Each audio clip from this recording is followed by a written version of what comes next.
कृष्णाय वासुदेवाय देवकी नंदनाय च कुमाराय गोविन्दाय नमो नमः। निगमकल्पतरोर्गलितं फलं शुकमुखादमृतद्रव्यसंयुतं पिबत भागवतं रसमालयं गुरोरसिका भुवि भावुकः। Hare Krishna. So we'll continue with where we left last. So I just try to share one slide.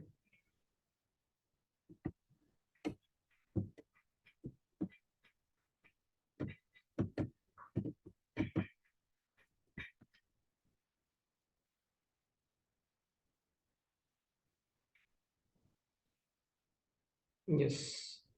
So till now we have been saying Maharaj Parikshit's punishing Kali as ideal king.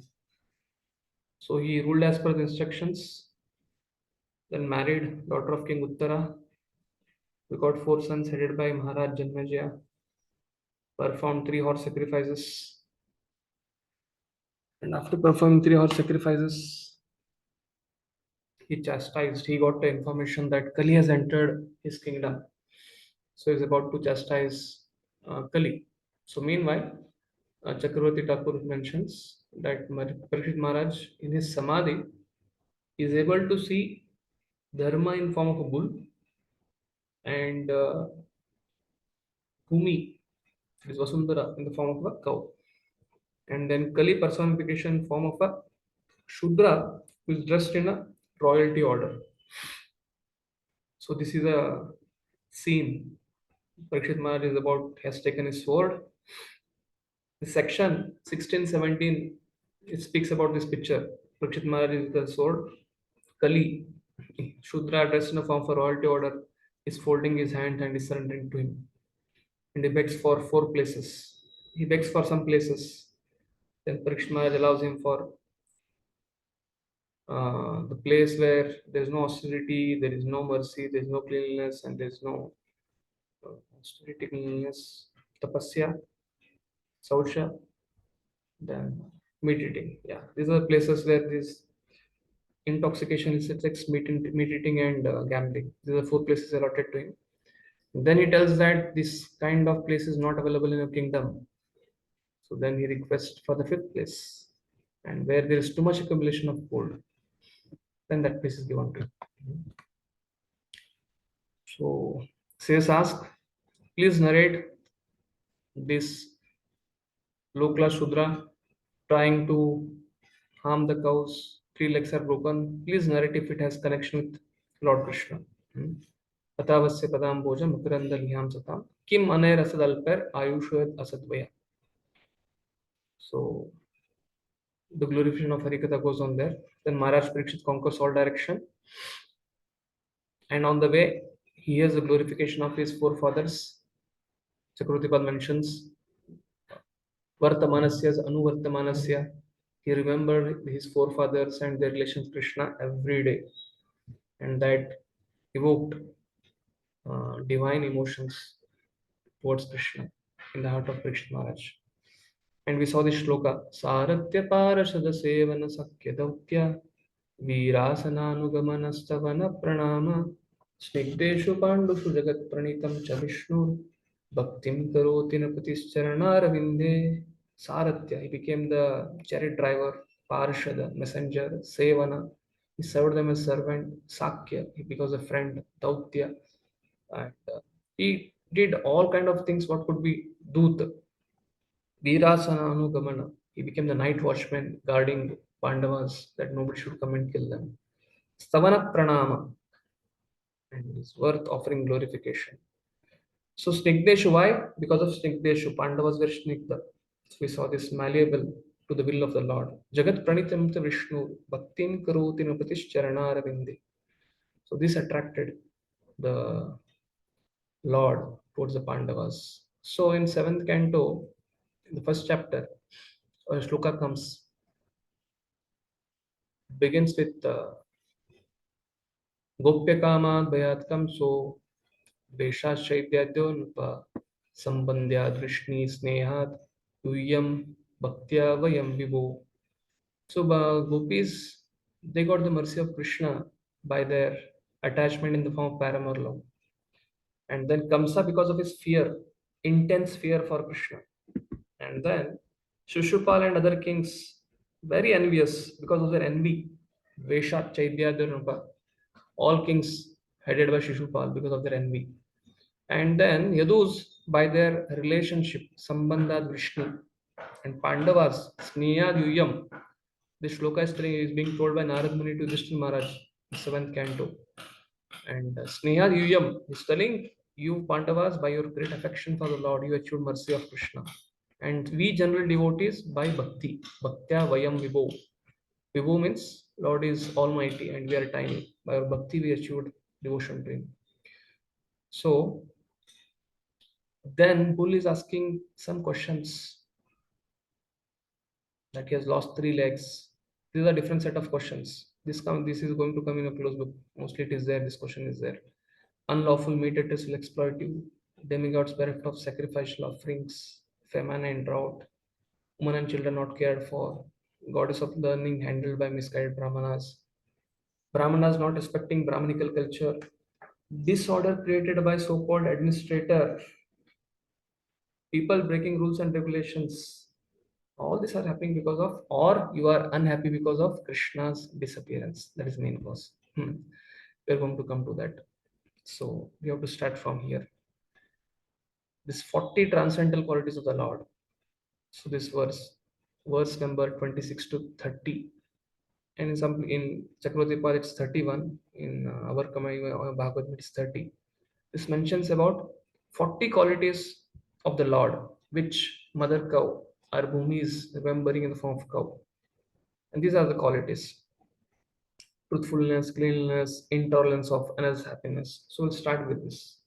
And this section ends with, why Mother Earth is lamenting? Kava saheta viraham purushottamasya prema malokaruchira smita galgulalpe stairam samanam har madhumani anam romatsavam mamayad angri vitankitaya. So basically, because of pangs of separation, is lamenting. This is how this section ends with. This is a flowchart of it. So 1 to 4 speaks about Parikshit's ideal ruler. Shaunak, this is question. Parikshit's tour, conversation between Kava and Dharma, then Earth expressing the pain of separation. So we're in the last part. So we have to cover this. Dharmi the cow described as separation from Krishna's remembrance. So how can we tolerate separation from Krishna? It's not possible. So this is separation of Mother cow, Bhumi, is what we are going to see today. We'll continue the section now.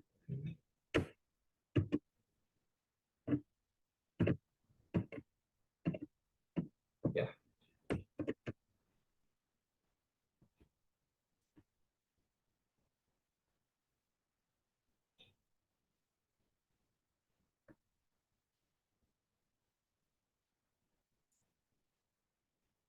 Satyam Shaucham Dayakshanti Styaga Santosha Harjavam Shamodamam Stapa Samyam Titikshoparati Shrutam Jnanam Viraktirashwaryam Sauryam Tejo Balam Smriti Swatantriam Kaushalam Kanti Dhairyam Madhavam Evacha Pragalbyam Prashrayashilam Sahaojo Balam Bhaga Gambhiryam Stairyam Astikyam Kirtir Mano Nahankriti Ete Chanye Che Bhagavan Nityatra Mahaguna Partha Mahatvam Ichhadbir Naviyanti Smakarhichit Tenaham Gunapatrena Srinivasena Sampratam Sochami Retam Lokam Papmana Kaline Kshitim. Okay, so devotees in their order can start reading. Yes, Prabhu. Hanumantu, read the translation. Translation. In him reside truthfulness, cleanliness, intolerance of others' unhappiness, the power to control anger, self-satisfaction, straightforwardness, steadiness of mind, control of the sense organs, responsibility, equality, tolerance, equanimity, faithfulness, knowledge, absence of sense enjoyment, leadership, chivalry, influence, the power to make everything possible, the discharge of proper duty, complete independence, dexterity, fullness of all beauty, serenity, kind-heartedness, ingenuity, gentility, magnanimity, determination, perfection in all knowledge, proper execution, possession of all objects of enjoyment, joyfulness, immovability, fidelity, fame, being worshipable,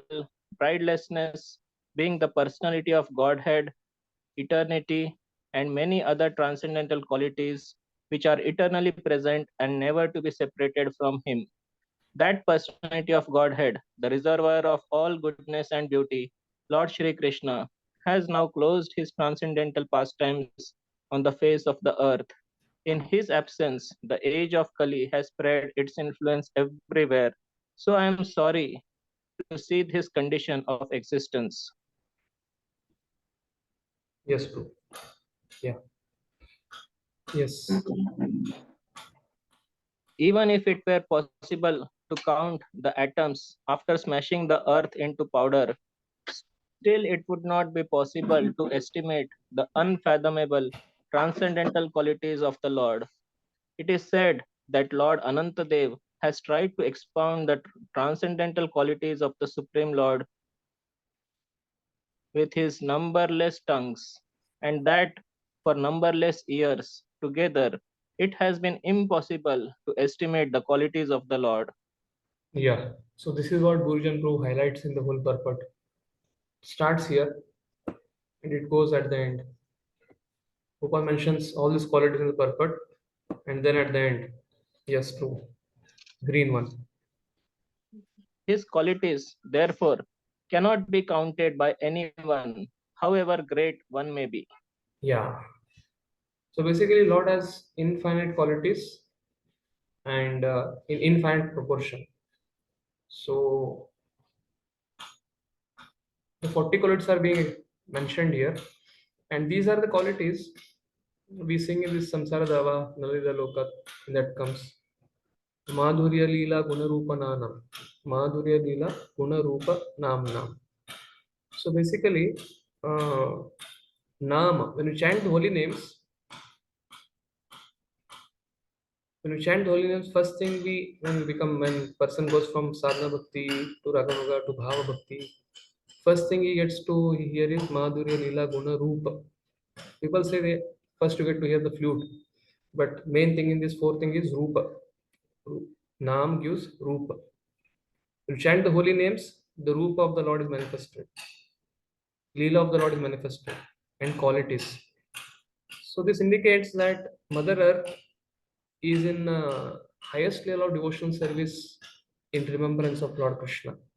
And therefore, in that pangs of separation, she is remembering all these qualities of the Lord when he was personally present on her abode on this earth. And therefore, the quality is mentioned by Mother Earth about the Lord. So, Prabhupada highlights, quoting Jiva Goswami here, Prabhupada writes here, the above statement of qualities of the Lord is just to estimate his qualities as far as a human being is able to see them in him. But even if it is so, the above qualities can be divided into many subheadings. It's not that only Lord has 40 qualities, because Prabhupada is beginning the purport with that Anantadev starts glorifying. He has millions of mouths. Still, he can't fathom qualities of the Lord for millions of years. But Mother Earth has told 40 qualities, but each quality can be divided into many subheadings. That is what Prabhupada is writing. And according to Sri Jiva Goswami, the third quality, intolerance of others' unhappiness, can be subdivided into two parts: protection of surrendered souls and good wishes for devotees.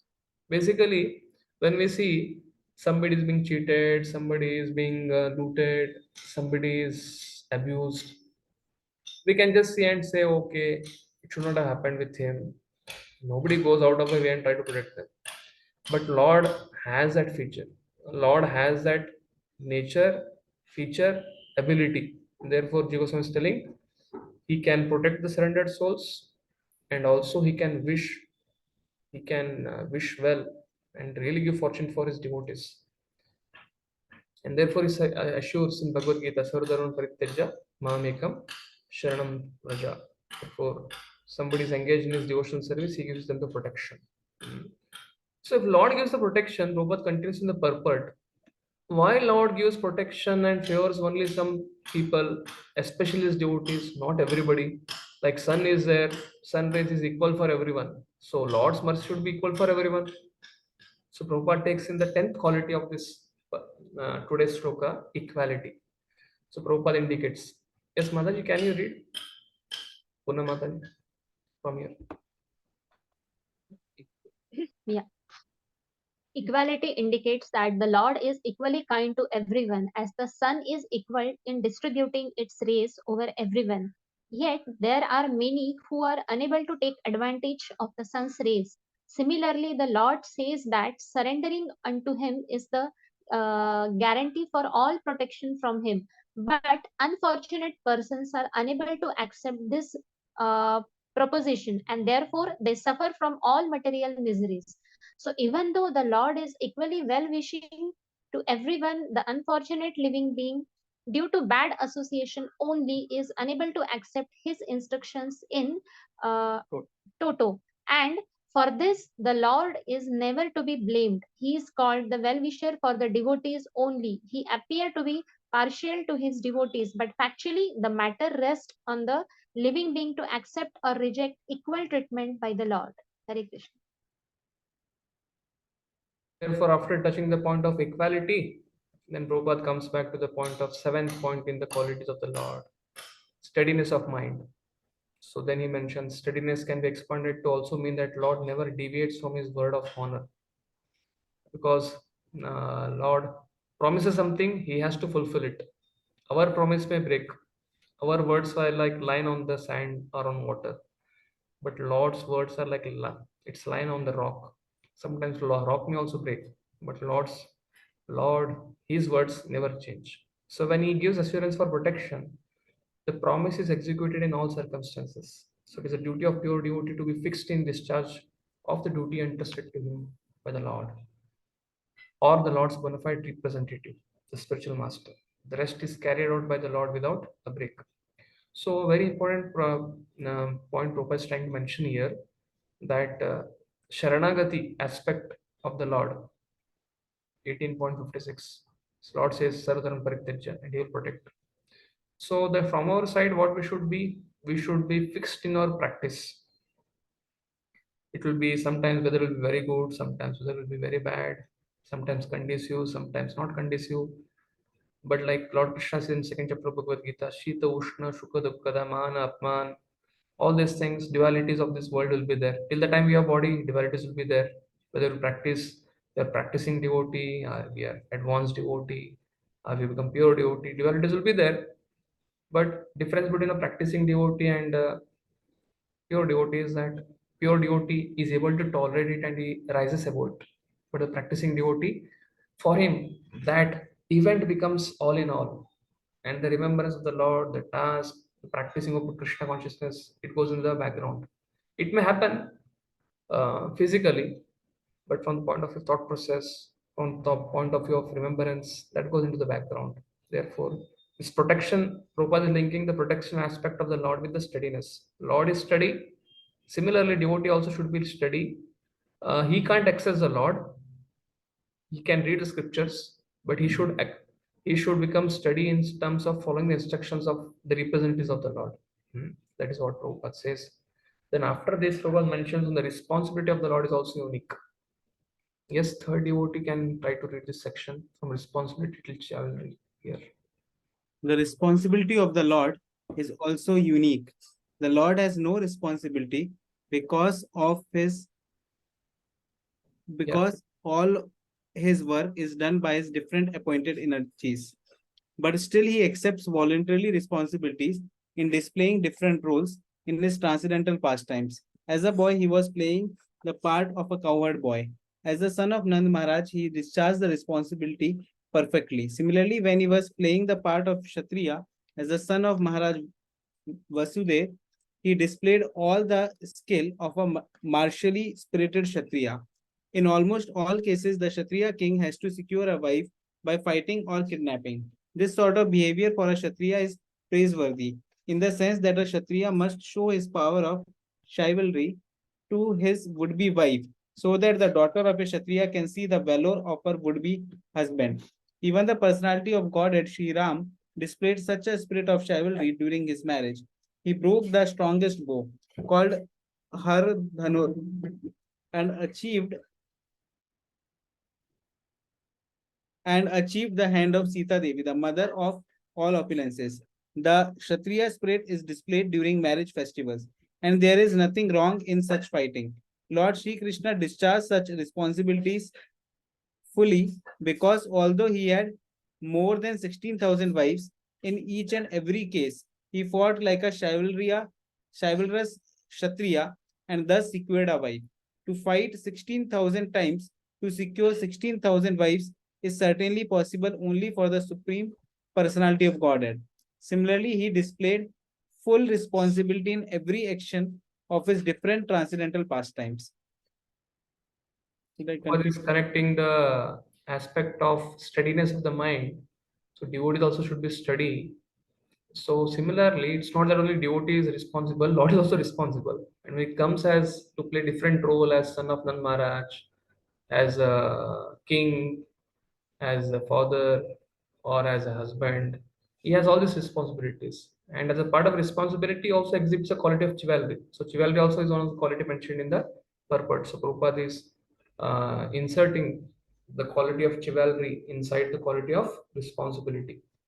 So next theme Prabhupada is touching is on 14th quality is knowledge. So Prabhupada mentions he divides knowledge as 5 subheadings. So knowledge can be extended into 5 subheadings. So basically Prabhupada is trying to mention these 40 qualities are not only qualities. Each and every quality can be divided into many more qualities. So therefore knowledge only is trying to divide. Knowledge means intelligence. Second, gratefulness.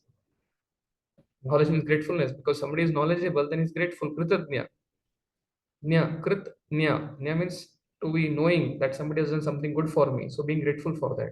Power of understanding the circumstantial environments of place, object, and time. Perfect knowledge of everything. And knowledge of the self. That is one's body. One is not body, but one is soul, part and parcel of Krishna. So only fools are ungrateful for their benefactors. So basically, Prabhupada is trying to bring the knowledge aspect as 5 parts. So he's trying to touch the quality of gratefulness within the knowledge, the second quality. So only the fools are ungrateful for their benefactors. So Lord, however, does not require benefit from anyone besides himself, because he's full in himself. Still, he feels benefited by the unalloyed service of his devotees. So a person, atheist, may be ungrateful to the Lord, but Lord is self-sufficient. He's Atmara, and he, even a devotee does little service, he's very, very grateful, because the devotee that is beneficial for the devotee. So he's seeing from that point of view. The Lord feels grateful to his devotees for such unsophisticated, unconditional service, and tries to reciprocate it by rendering service to them, although the devotees have no such desire in their hearts. Devotee does ahituki apratyata. So Prabhupada mentioning unsophisticated. What is unsophisticated? When Aishwarya Bhav comes inside the devotion to the Lord, that makes the devotion little shitil. This is what Gaur Govind Maharaj tells in his, when he compares the devotional service in Dwarka or Mathura, devotional service with Vrindavan. So unsophisticated means simple. The Brajvasis devotion to the Lord, unconditional service. So Lord reciprocates with that. Rendering transcendental service to the Lord is itself a transcendental benefit for the devotee, and therefore devotee has nothing to expect from the Lord. So devotee is grateful that I'm getting opportunity to serve, and Lord is grateful that this devotee, although has so many options, although has so much amount of sense gratification, but he's sacrificing that. Last time we were telling that sacrifices, demigod sacrifices. Prabhupada writes, the life for devotee itself sacrifice. So in second canto, a 7th chapter, Prabhupada writes a second canto, 6th chapter. Their description of God comes, and nobody can measure the quality of the Lord. What to speak of Lord, other living being?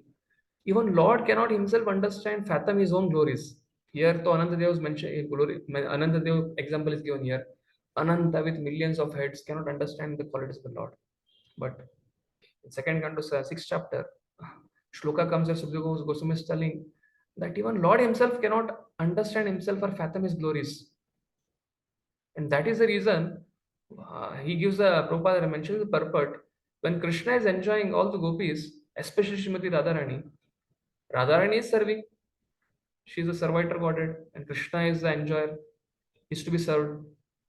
And Krishna should become happy more than Radharani, but Radharani is becoming happy. And by the time when Radharani is becoming happy and she is trying to serve Krishna, Krishna is becoming happy. But the happiness of serving Krishna is much more than happiness of Krishna enjoying Srimati Radharani's service. And therefore, this constant competition between Lord trying to understand his happiness. And because Lord is not able to understand his happiness, he finally surrenders. He takes the Angakanti of Radharani and becomes Lord Chaitanya Mahaprabhu. Prabhupada sums it up like this. So Lord himself cannot understand himself. So what to speak of those non-devotees who are trying to know Lord by Tarka and Vitarka. So the point being mentioned here is that Lord is very grateful to the devotee for a service rendered, and devotee is grateful that I'm getting an opportunity to serve the Lord. That service itself is a privilege. So therefore, Prabhupada is highlighting this point in the knowledge aspect of the Lord. Rendering transcendental service to the Lord itself is a transcendental benefit for the devotee, and therefore devotee has nothing to expect from the Lord. On the assertion of the Vedic aphorism, Sarvam Kalam Idam Brahma, we can understand that the Lord, by the omnipresent rays of his effulgence called Brahmajyoti, is all pervading inside or outside of everything, like the omnipresent material sky, and he is omniscient. So, knowledge aspect means he is all knowing. So, that is what Prabhupada is trying to do. And then Prabhupada brings in the quality of beauty. Yes, some next devotee can read this quality of beauty.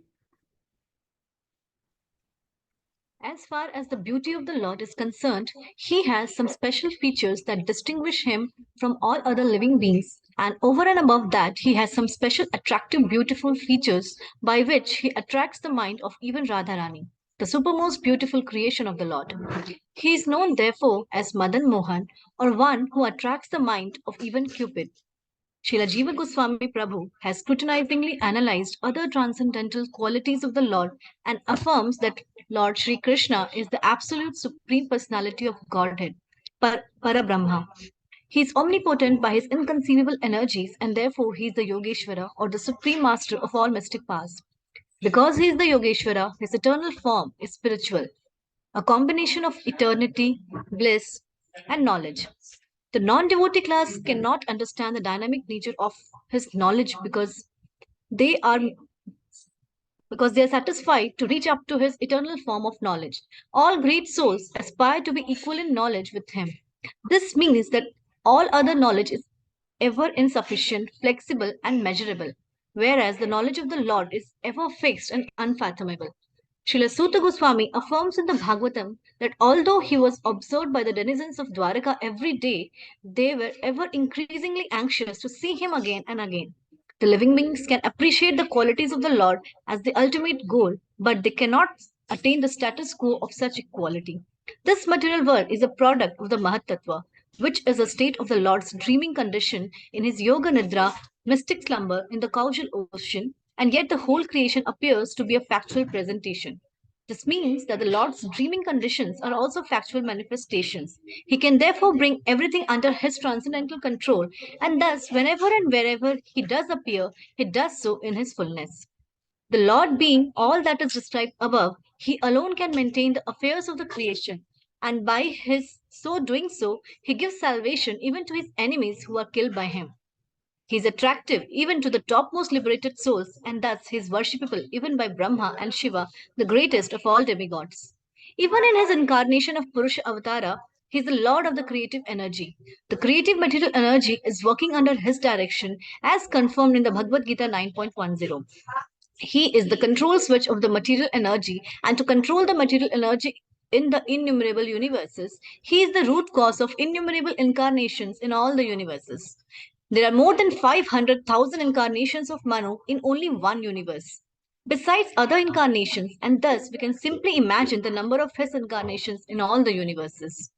In the spiritual world, however, beyond the Mahatattva, there is no question of incarnations, but there are plenary expansions of the Lord in the different Vaikunthas.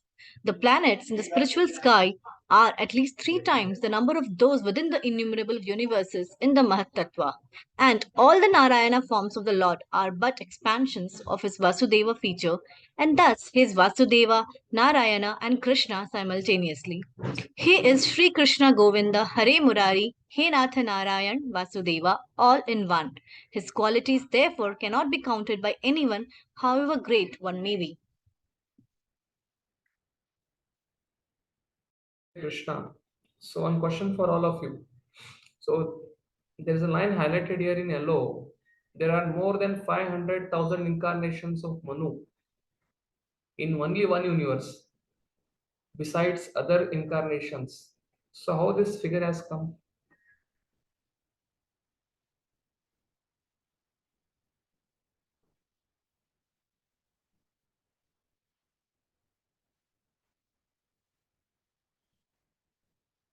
Okay, we will try to take help of some mathematics for this.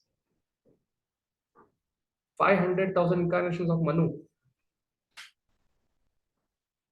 It is referring to Manvantara avatar.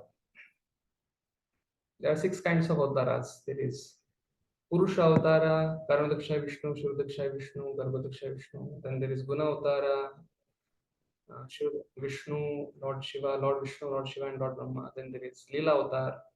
Then there is Yuga avatar. Then there is Shaktavesh avatar. Then there is Manvantara avatar. So in one lifetime of Brahma, there is 500,000 incarnations. That is 100 years of Brahma, this many 500,000 incarnations.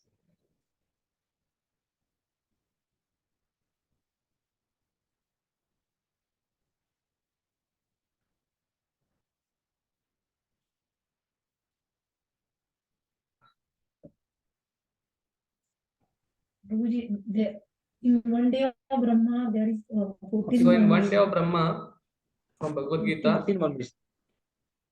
Sahasra Yuga Paryantam. Sahasra Yuga. Okay, in one day of Brahma, there are how many Manus? 14 Manus. No? How many 14. Manus? 14.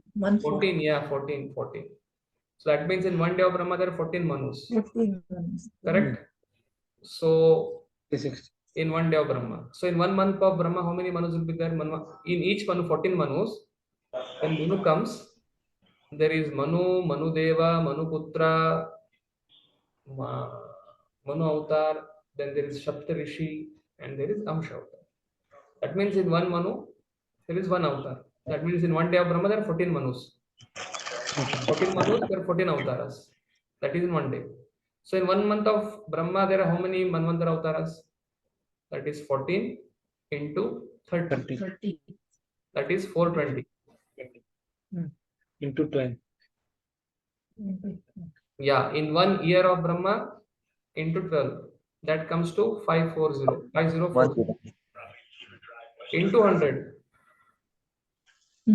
5 lakh 4,000. 500,000. So that is the figure. Hmm. Okay.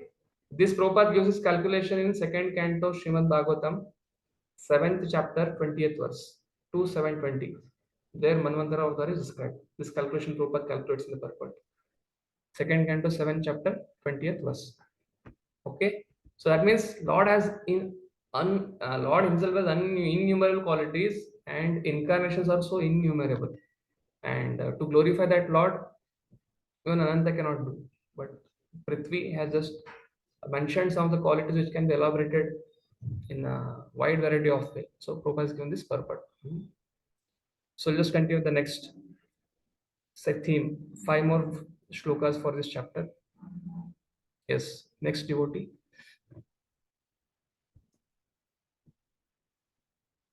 Fifth devotee, someone is there? Till then devotee reads, I'll just try to recite the shloka.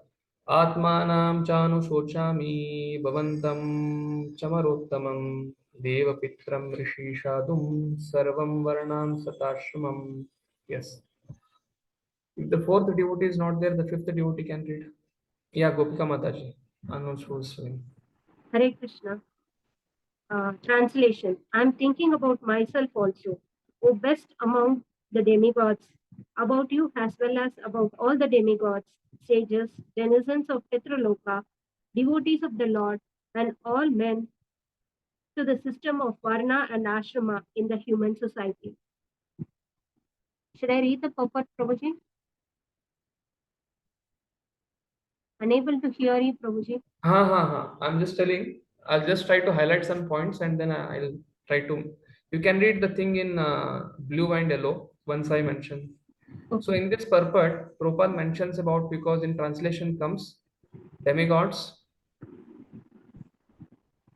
about you. His Mother Kavi is telling to the Dharma and all the demigods, Pitraloka, Pitras, and the devotees of the Lord, and the Varna and Ashram system. So Prabhupada begins the purport with the perfection of human life. There is cooperation between men and demigods, sages, denizens of Pitraloka, devotees of the Lord, and scientific system of Varna Ashram system. This is called as cooperation. The Vedic lifestyle, the human being, he had a connection or offering through all these people. The men had a connection to demigods. They used to do this yajnas, sacrifices. We saw in the last week the purport. Sages and Pitras. The shloka also comes in Bhagavatam 11th canto, that Pitra, demigods, Devatma Bhuta, Pitrinam. So if one becomes a devotee, he has no obligation to any of them. Just by becoming devotee of Achyuta, he becomes he pleases everyone basically. But here Prabhupada mentions the distinction between human life and animal life begins with the scientific way of Varnashrama, guided by the experience of the sages and in relation to the demigods, gradually rising to the summit of re-establishing our eternal relation with the Supreme Personality of Godhead. Basically, Varnashram system is made for gradually taking one person from the human form, evolution of the consciousness from karma, jnana, ashtanga, then to bhakti yoga. Basically, to recognizing the Lord. Yes, Mataji, you can read here, which is highlighted in blue. That one you can read. When God made Varnashrama Dharma, which is strictly meant for developing animal consciousness into human consciousness and human consciousness into godly consciousness, is broken by advancement of foolishness. The whole system of the peaceful and progressive life is at once disturbed. In the age of Kali, the first attack of the venomous snake strike against the God-made Varnashrama Dharma, and thus a person properly qualified as a Brahmana is called a Shudra, and a Shudra by qualification is passed as a Brahmana, all on a false birthright claim. To become Brahmana by a birthright claim is not at all bona fide, although it may be a fulfillment of one of the conditions. But the real qualification of a Brahmana is to control the mind and the senses, and to cultivate tolerance, simplicity, cleanliness, knowledge, truthfulness, devotion, and faith in the Vedic wisdom. In the present age, consideration of the necessary qualification is being neglected, and the false birthright claim is being supported, even by a popular, sophisticated poet, the author of Ramcharitramanas. This is all due to the influence of the age of Kali. Thus, Mother Earth, represented as a cow, was lamenting the regrettable condition. Yes, this is what is being made here. That means classification of a person is based on Varna and Ashrama, is based on his activities. But presently, of late, even after in Chaitanya Mahaprabhu's movement and even in many places, people go by that, that term called as caste Goswami has come. Somebody has come in the family of Goswamis or family of Brahmana, so he's only qualified for becoming Guru or something like that. But kiba nase kiba vipra shudre ke nenai, yehi Krishna vyatitattva sahi Guru ho. Basically, bhakti anyone can practice, And anybody from any part of caste system, if he's qualified by his varna and ashrama or his guna karma, he can become a devotee. He can be accepted as a brahmana. That is what Prabhupada is trying to highlight here. Yes. So now Mother Earth is telling about the beauty of Lord Krishna.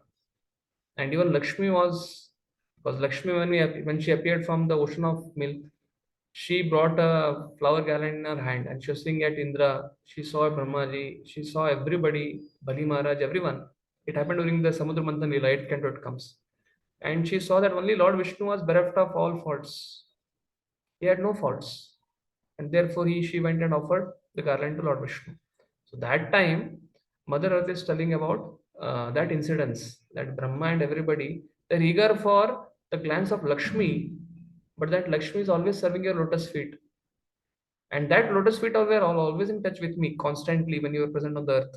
But that now I'm bereft of that. This is shloka. Brahma dayo bahutitam yadapanga moksha kamastapa samacharam bhagavat prapanna shashri svavashamaravindavanam vihaya yat pada sobhagamalam bhajate nurakta tasyaham abjakula kulishankushaketu kete श्रीमत्पदेर भगवता समालांकृतांगी त्रिन्नत्यारोचोपलब्धे ततो विभूतिं लोकान् समां विसृजत् usmayetim tadanante. Yes. Next devotee can read the translation. Lakshmi ji, the goddess of fortune, whose glance of grace was sought by demigods like Brahma, and for whom they surrendered many a day unto the personality of Godhead, gave up her own abode in the forest of lotus flowers and engaged herself in the service of the lotus feet of the Lord. I was endowed with specific powers to supersede the fortune of all the three planetary systems by being decorated with the impressions of the flags, thunderbolt, elephant driving rod, and lotus flower, which are signs of the lotus feet of the Lord. But at the end, when I felt I was so fortunate, the Lord left me. Separation. She is feeling the separation. Yes, Prabhu, please continue the purport. The beauty and the opulence of the world can be enhanced by the grace of the Lord and not by any man-made planning. When the Lord Sri Krishna was present on this earth, the impressions of the special signs of his lotus feet were stamped on the dust. And as a result of this specific grace, the whole earth was made as perfect as possible. In other words, the rivers, the seas, the forest, and the hills and the mines, which are the supplying agents for the necessities of men and animals, were fully discharging their respective duties. Therefore, the riches of the world surpassed all the riches of all other planets in the three planetary systems of the universe. One should therefore ask that the grace of the Lord always be present on earth so that we may be favored with his causeless mercy and be happy, having all necessities of life. One may ask how we can detain the Supreme Lord on this earth. Yes. 1 minute, Apuji. So this question, Burjan Pro mentions in his book, Unveiling the Lotus Feet. So he has highlighted this portion in green. So now, when Lord is present on the earth, Ramchandra came. Even if you see in the Bhagavatam 9th canto, 10th chapter, at the end when Lord Ramchandra was present on the earth, same things are the same things are written in the shlokas, that rivers are flowing, trees were blossoming, fruits were being produced, all earth produced. She was actually called as Vasundhara. Basically, Vasundhara means when earth comes in touch with the Lord's lotus feet, she is like a chaste wife. When the husband comes, she is ready to, she takes a very nice bath, decorates herself, and ready to cook and serve him. So she is getting about to serve. So she starts serving by giving all natural commodities for the pleasure of the Lord. And same thing is being mentioned here. So what Gurujan brings out the point here in his commentary is that if by Lord being present, earth becomes prosperous, peaceful, everything is provided sufficiently, then we should detain the Lord. Lord should stay in the material world itself. So that is a point Prabhupada is trying to make. And this point, Gurujan Prabhu highlights it in his book. Yes, Prabhuji, please read from here. One may ask. Jagannath going through. Sorry, bro. From One here. may ask, one may ask how we can detain the Supreme Lord on this earth after his mission is fulfilled and he has left this earth for his own abode. The answer is that there is no need to detain the Lord. The Lord, being omnipresent, can be present with us if we want him at all. By his omnipresence, he can always be with us if we are attached to his devotional service by hearing, chanting, remembering, etc. There is nothing in the world with which the Lord is disconnected. The only thing we must learn is to exhibit the source of connection and thus be linked with him by offenseless service. We can be connected with him by the transcendental sound representation of the Lord. The holy name of the Lord and the Lord himself are identical. And one who chants the holy name of the Lord in an offenseless manner can at once realize that the Lord is present before him, even by the vibration of radio sound. We can partially realize sound relativity, and by resounding the sound of transcendence, we can verily feel the presence of the Lord. In this age, when everything is polluted by the contamination of Kali, it is instructed in the scriptures and preached by Lord Sri Krishna Chaitanya Mahaprabhu that by chanting the holy name of the Lord, we can at once be free from contamination and gradually rise to the status of transcendence and go back to Godhead. The offenseless chanter of the holy name of the Lord is as auspicious as the Lord himself. And the movement of pure devotees of the Lord all over the world can at once change the troublesome face of the world. Only by the propagation of the chanting of the holy name of the Lord can we be immune from all effects of the age of Kali. Yes. So, in 4th canto of Srimad Bhagavatam, in the 7th chapter, Dhruva Maharaj, 8th chapter, so Suruchi, she is giving mistreatment to Dhruva. And Dhruva, being chastised by Suruchi, he thinks that he takes a decision. He goes crying to his mother, Suniti. And that time, Mother Suniti says, she is also disturbed. But there is one good thing she notices, that Suruchi has told him to go to Lord Vishnu. And therefore, she directs him to forest. Not because he has to go to Vishnu and again take birth from Suruchi's womb. No. If he goes and worships Lord Vishnu will take him after this life back to Godhead. So Dhruva Maharaj goes and he starts performing the austerities. Narad Muni comes and checks and all those things happens. Then he starts performing austerities. Then at some point of time, Dhruva Maharaj, his practice becomes so intense. He is meditating on the Lord within his heart. And that Lord manifests within his heart. And Chakravarti Bhatt mentions there in the 4th canto, 9th chapter, at the end of his meditation, that by his pressure of his feet toe, the Bhumandala went 6 inches down. And all the demigods were perturbed, because when he was, every 6 months, he was reducing eating, drinking, and then breathing. And therefore, at one point of time, when he reduced breathing, because Lord was inside his heart, Lord is everybody's heart, but he could relate with the Lord in devotion, in his meditation. And therefore, when he breathed inside, he stopped breathing also. The whole universal air was choked. The Prabhupada writes in the purport. Similarly, if one devotee becomes a pure devotee of the Lord, by his practice, the whole world can become Krishna conscious. The same thing is coming here, because Lord is omnipotent. Lord can manifest his power through anyone.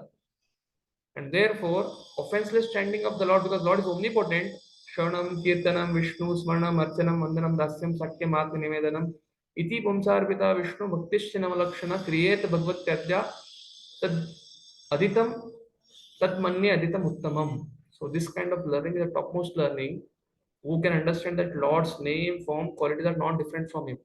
And this is called as omnipotency of the Lord. And this knowledge inspires the sadhaka bhakta to be constantly in touch with the Lord.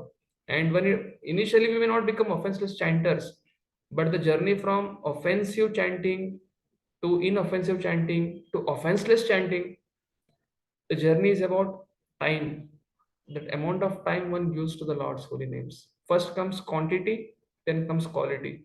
Therefore, as sadhakas, we should be able to take out some time, read Bhagavatam, chant some rounds, and also increase the number of rounds whenever we are coming in Ekadashis, other days. Slowly, when we understand this omnipotency of the Lord and this 9 form of devotional service, to the degree we get in touch with the Lord's potency is there, but only thing we have to be get in touch with the Lord for that potency to act on us. Then only the journey from inoffensive to offenseless chanting can take place within us.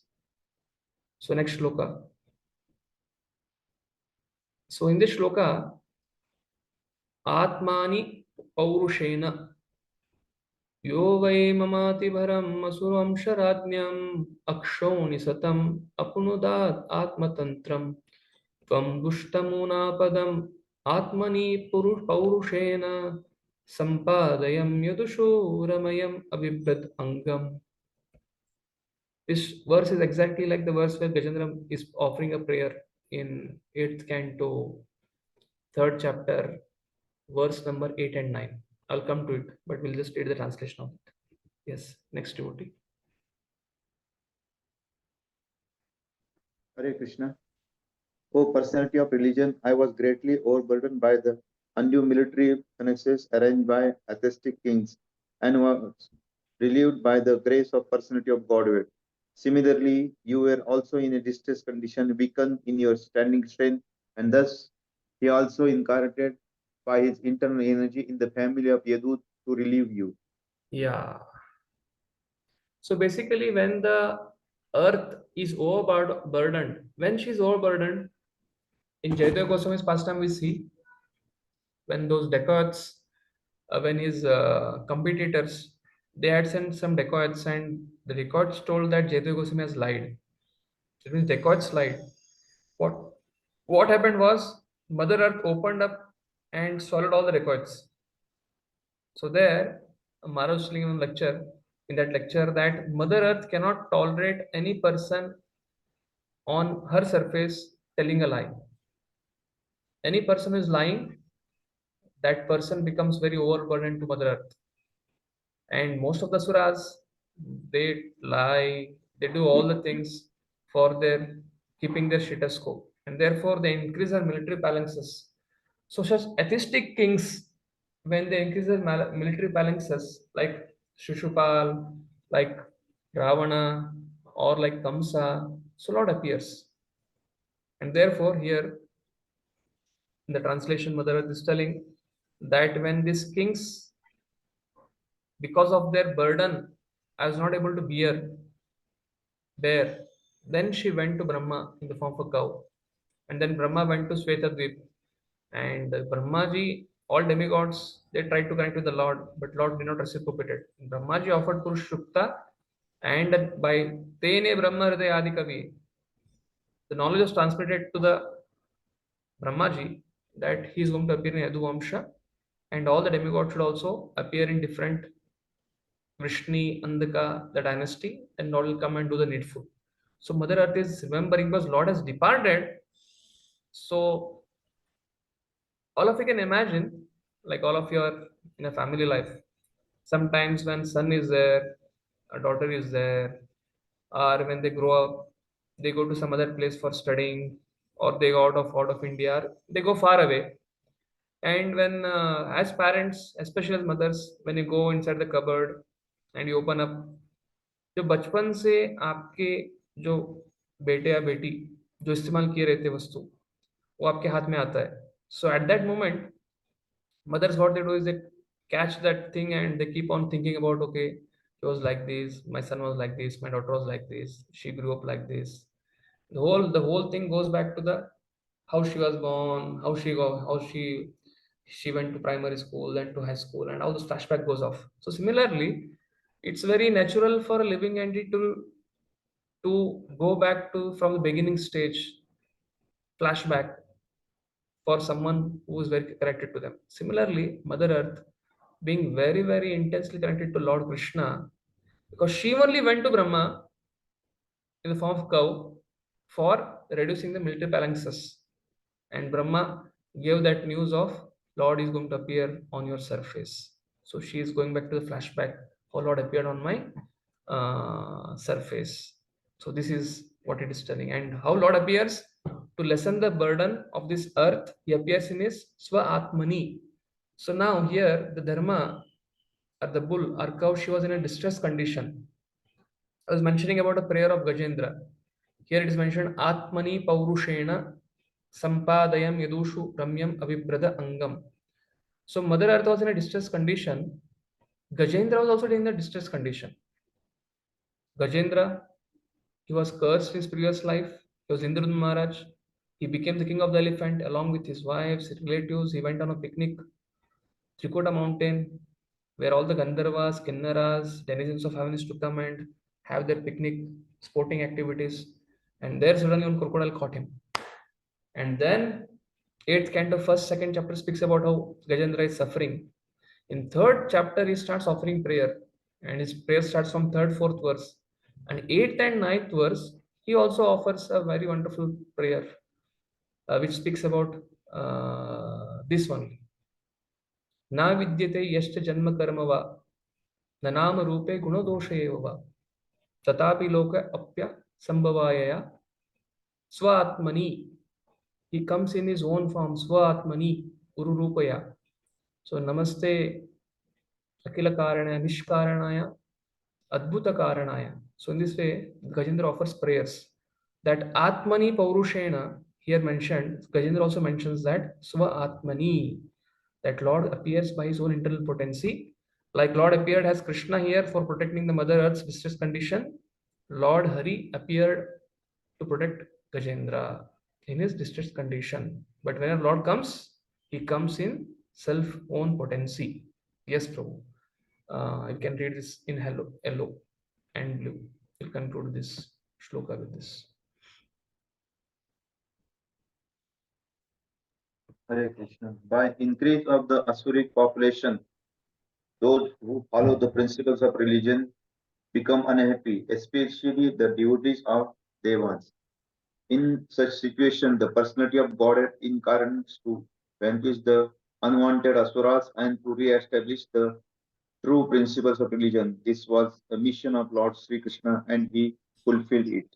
Yes, so Mother Earth is remembering that mission of Krishna. So here comes her, it's like a eruption, volcanic eruption of her separation. This is coming in the shloka. Kava saheta viraham purushottamasya premavaloka ruchira smitavalgujalpai stairyam samanam haram madhumaninanam romotsavam mama yadangri vitankitaya. So Lord had his wonderful relationship with all his sweethearts like Satyabhama, Rukmini, and he enjoyed all their smiling glances. But their fortune was not so much like she's telling that their fortune was not like me, because Lord was with each queen some days. Sometimes he came to Hastinapur, sometimes he went to from Dwarka, he went to some other place. But 24/7, all 125 years, Lord was always on my abode, on my surface. Yes. Madan Mohan Prabhu, kindly read translation. Translation. Who therefore can tolerate the pangs of separation from that supreme person of Godhead?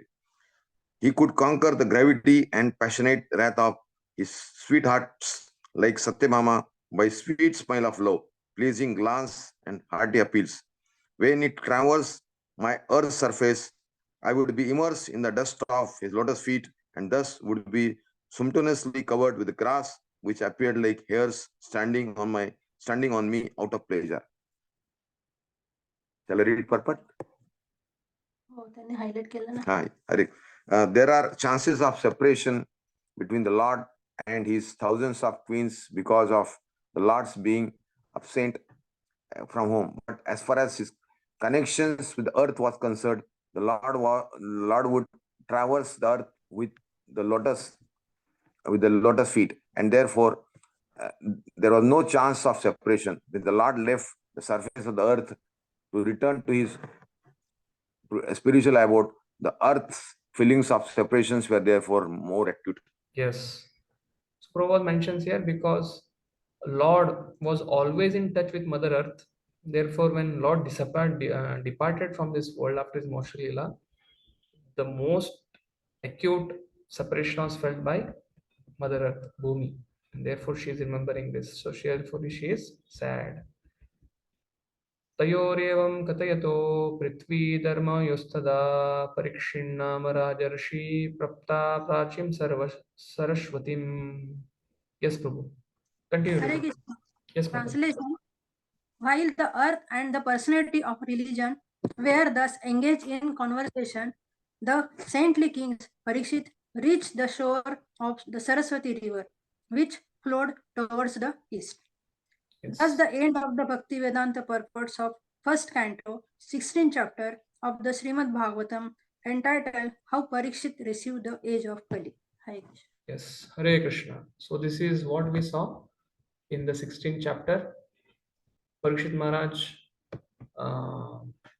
reaching the spot where he's seeing Dharma and Prithvi and Kali, and they are conversing, and Mother Earth is relating the reason for her lamentation is actually the separation from the Lord. And now Parikshit Maharaj has reached the place. Now he's going to chastise Kali, and we are going to start with 17th chapter.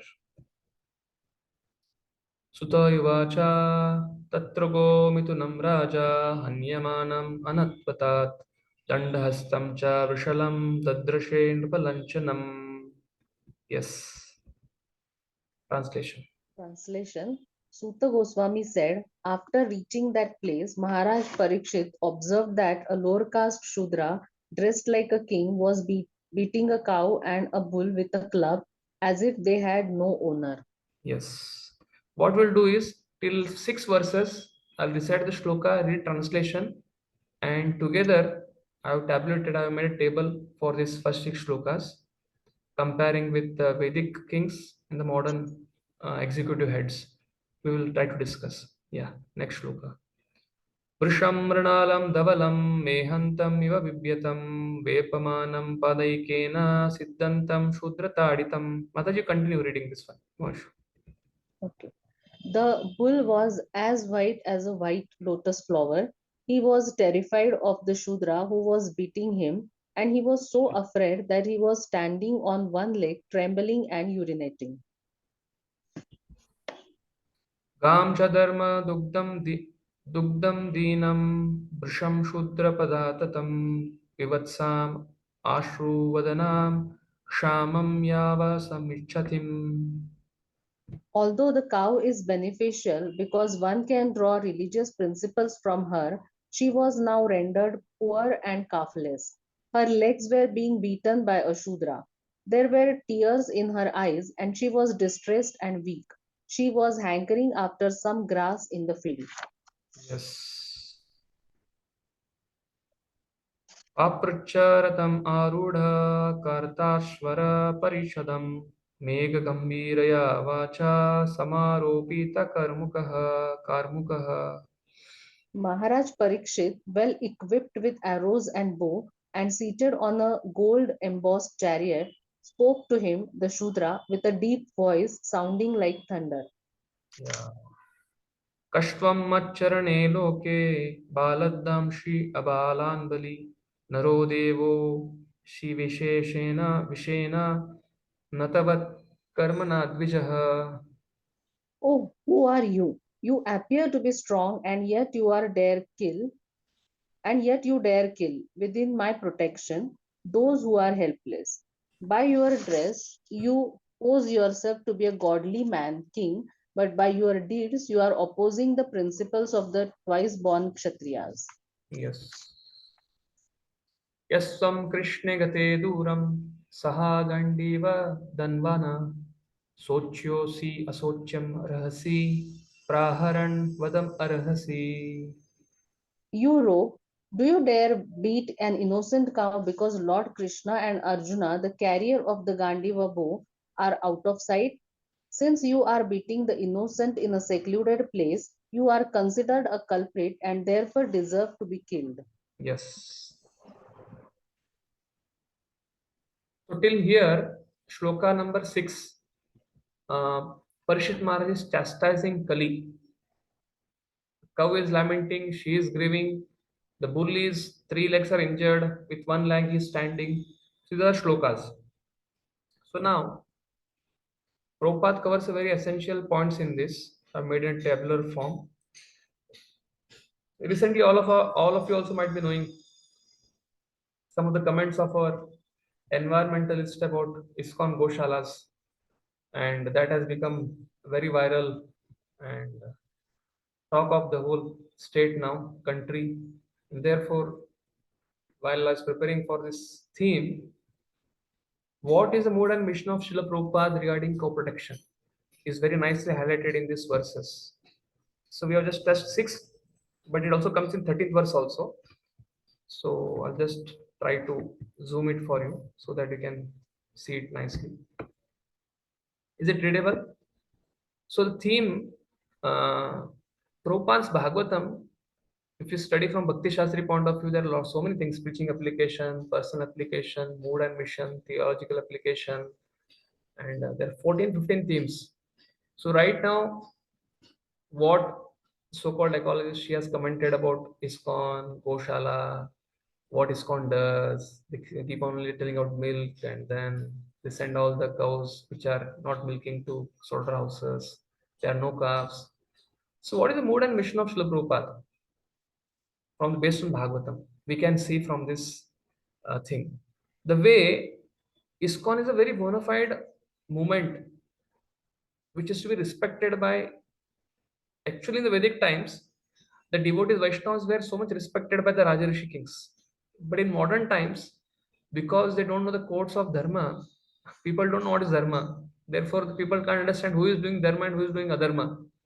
The person who is doing Adharma is glorified, and the person who is doing Dharma is chastised, or he is like pinned down.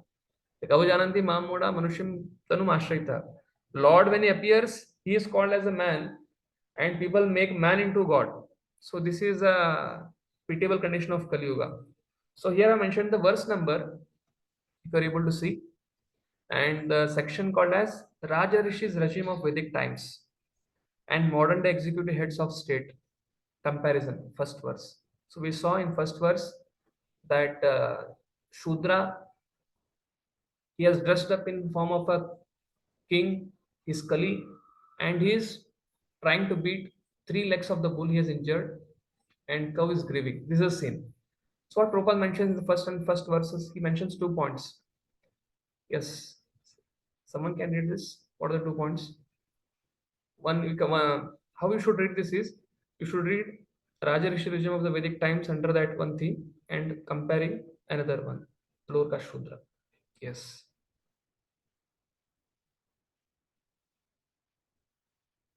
Who is next? Who is about to? Who should read now? Anush, who? Surikant Prabhu. Shurikant. Okay.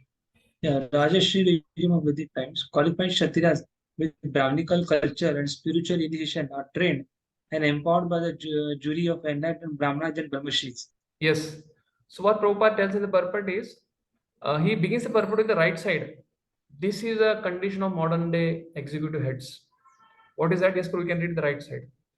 Yeah, the lower caste Shudras, that is men without Brahminical culture and spiritual initiation, will be dressed like administrators or kings. Yes. So basically, Kali Raj is dressed, the Shudra, Kali's dress is like he's a Shudra. He has taken a club and is trying to beat cows. Basically, he appears to be a king, but he has no value of cows. The present day modern politicians, modern people, modern leaders, they're opening slaughterhouses and sending innocent animals, and therefore that is compared to representative Kali. And cows and calves, they are suffering under their regime. That is like this scene. On the other hand, Vedic times, the Kshatriyas were qualified, they had Brahminical culture, they were spiritually initiated and trained by Raja, like they were Raja Rishis and they were trained by Brahma Rishis. And in case of Anga Maharaj, if you see carefully, when Anga Maharaj left everything and went, then his son, who was there, he was creating such Vena, trouble. Ven. Vena, Ven Maharaj, he was creating such trouble. And then they cajoled him. They used all four kinds of steps: Sama, Dama, Veda, and last Danda. When he did not hear anything, they thought better to have king as a dacoit than other dacoits coming and looting public. At least if this dacoit is there, other dacoits will become fearful of him. But at some point of time, the atrocities become so much that the Brahmanas, just by their hunkar, they killed him. And then from his body they churned and they Prithu Maharaj and Arshi, they came from that. So this is how it is. The Brahmanas, the Brahma Rishis, they elect a king, they train him, and under their guidance, the king runs the administration. On the other hand, in Kali Yuga, lower caste Shudras by votes, they have no spiritual training, no Brahminical culture, simply by votes or simply by dressing gorgeously, they think they're qualified to be the kings. Yes, true. Suryakanth, can you read the second point? Here only first one. Yeah. The Kshatriyas protect the citizens of the state, where the Vaishyas protect the cows and bulls and utilize them to produce milk and grain. Thus, the cow and bull are the mother and father of human beings. They are protected. Yes. On the other hand, what Prabhupada mentioned the purport for the first verse is this, the Shudra class. Yeah. The Shudra class of men are in the post of administrators, and the cows. I think you got disconnected too. The Shudra class of men are in the post of administrators, and the cows and bulls are the mothers of the mothers and fathers, unprotected by the Vaishyas, are subjected to the slaughterhouses organized by the Shudra administrators. So this is what Prabhupada highlights in the first verse. So the Vaishyas are supposed to protect cows, and the so-called Kshatriyas are supposed to protect people. But in present day, the Shudra class of men, cows and bulls, which are like mother and father, they are being mistreated and sent to slaughterhouses. Yeah. In the second verse, Prabhupada highlights this very nice principle. Suryakant Vishnu, you are there? I think you are logged in. Who is next? Someone can read? 16th, 17th. Yes, Hemant Keshav Prabhu, you can read. Yeah, the principles of religion are protected by the Raj Rishis, even at the cost of their own life. King Shibi, Parikshit Maharaj, etc. Yes. But what Prabhupada writes in the purport regarding the second verse, that bull people accuse bona fide religious organizations, like the way the politician, environmentalist trying to telling this Goshala, they send all cows to slaughterhouse. They're the biggest cheat. They have not done damage like anything. They keep on telling milk, and they keep on chanting Hare Krishna, Hare Ram, like that. This is what Prabhupada is writing. Prabhupada wrote it how many years back? 55 years back. Before going to West, also Prabhupada wrote his first canto. And see what Prabhupada writes here in the right side. Yes, Prabhuji, read. They attack the spotless principle of religion. They may be descendants of Brahmana or Kshatriya forefathers, but in the age of Kali, for want of sufficient education and culture of Vedic wisdom, such a Shudra-like population will defy the principles of religion, and persons who are religiously endowed will be terrified by such men. Yes, Kshatriyas are supposed to protect the Raja Rishi. Raja Rishi is supposed to protect the Brahma Rishis, their Sampradaya, fund them, give them all the protection, give them that whatever taxes they execute, they should utilize it for education and free prasam distribution. Rather than doing that, somebody is doing it on his own. Government is not doing anything. On the other hand, they are trying to tell, okay, you people are useless people, you're doing nonsense. This is symptom of Kali Yuga. Yes. The third verse Prabhupada mentions, yes, please continue. The right side you can read first. The distress condition of cow and leads. This one. The distressed condition of the cow leads only to quarrel, calamities, and anxiety. The calves are separated from the cows as early as possible, for purposes which may not be mentioned in these pages of Srimad Bhagavatam. The cow stands with tears in her eyes. The Shudra milkman draws milk from the cow artificially, and when there is no milk, the cow is sent to be slaughtered. Yeah. So, but in the Vedic times, why there was so peace and prosperity? Because cow protection led to peace and prosperity. Yes, Prabhu, you can read. Cow protection led to peace and prosperity. Milking the cow means drawing the principles of religion in a liquid form. The great rishis and munis would live only on milk. The cow's milk is required for sacrificial fire, and by performing sacrifices, the householder can be happy. Not only is the cow with her calf beautiful to look at, but the calf also gives satisfaction to the cow, and so she happily delivers as much milk as possible. Yeah, in this connection, Jayadvaita Maharaj speaks something on there's something like ahimsa milk, non-ahimsa milk. So Maharaj's stand is whatever milk is there, to try to get some ahimsa milk. But when you get a milk, when you take it, that particular Goshala, that particular place is being benefited by your money. That particular cow will be protected. So we should take out something from our side to protect cows in some way or the other, by which, because Grahasthas, Prabhupada writes in this purport here, because when cows and calves are together, they become like here. Not only is the cow with her calf beautiful to look at, but the calf also gives satisfaction to cow, and so she happily delivers as much as milk possible. And here in this purport, Prabhupada begins right side. Sukdev Goswami used to go from one place to another place and used to stay only for the time amount of time milking of cow. And any grahastha was there, he would not mind giving a quart of milk to such a mendicant. And therefore, it's grahasthas who are supposed to take care of the cows and calves and maintain that. And right now, we may be staying in big buildings, we may be in cities where such we cannot keep such cows.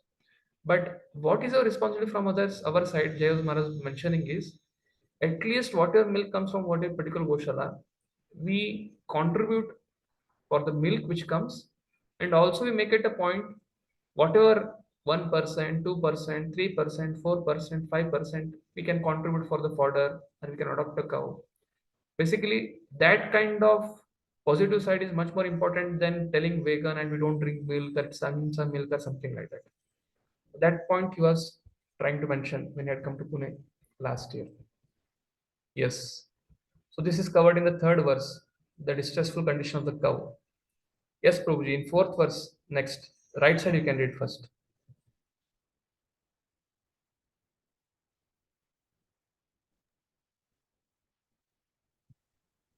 The elected. Okay. Who has not yet read? The elected showbottle executive head as representatives of a degraded public cannot be equal with a strong king like Maharaj Parikshit. The dress or style of royal order does not count. It is one's actions which are counted. Yeah. So therefore, on the right side, Prabhuji can read. An administrative head or king like Maharaj Parikshit, with full majestic authority, well equipped with weapons to chastise miscreants, can challenge the agents of the age of Kali. Yeah, because Parikshit Maharaj is having a supreme authority. He had that power. He could control and he could chastise. But present day show bottle executive heads, their only power is in sending innocent animals to slaughterhouses. So that is their only position. Nothing else they can do. Yes, Prabhuji. Fifth verse. You can write the. We can read.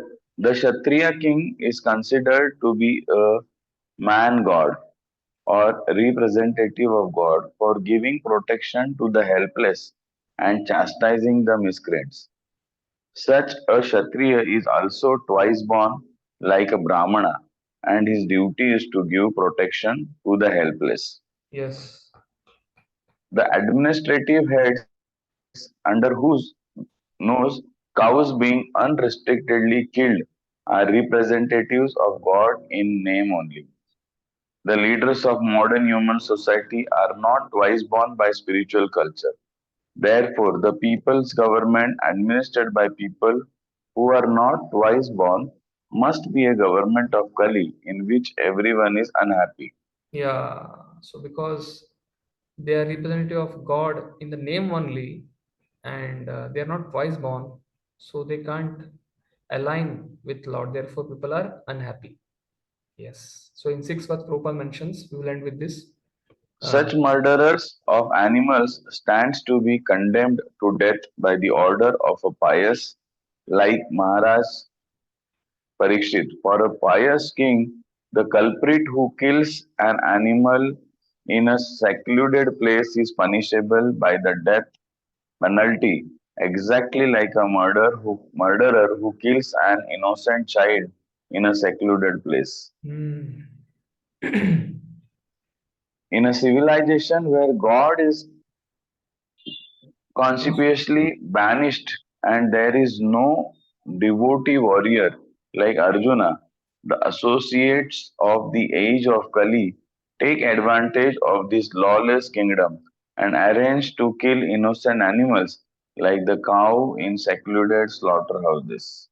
Yes. So basically, when all these things is happening, the Maharaj Parikshit, who is a descendant of Arjuna, is very afraid of losing the reputation because of being unable to protect cow and bull.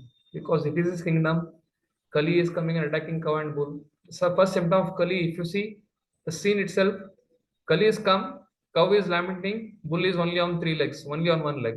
This is what the most critical portion of Kali Yuga is: slaughtering of cow, not protecting cow. So the modern day leaders are not even afraid of killing such offenseless animals because of no knowledge of the courts of God. And what is offenseless animal? Even the cow dung and urine of cow is useful for the living entity. Okay. So these are some points of comparison from this first 6 verses which we discussed right now. We'll go back to the thing. So Maharaj Parikshit is telling here, even if rogue he's telling he's chastening Kali here. Some of the points, if you have missed some points, I'll try to again recollect back because it was in a tabular form. This is also one way of studying all of you wherever you have to write OBAs or you want to do some study, you want to make comparative analysis. Whenever such team comes, you can always try to compare Prabhupada purports. Everywhere is trying to speak on positive of Vedic life, negative of the present modern day. This is completely covered. This is also completely covered.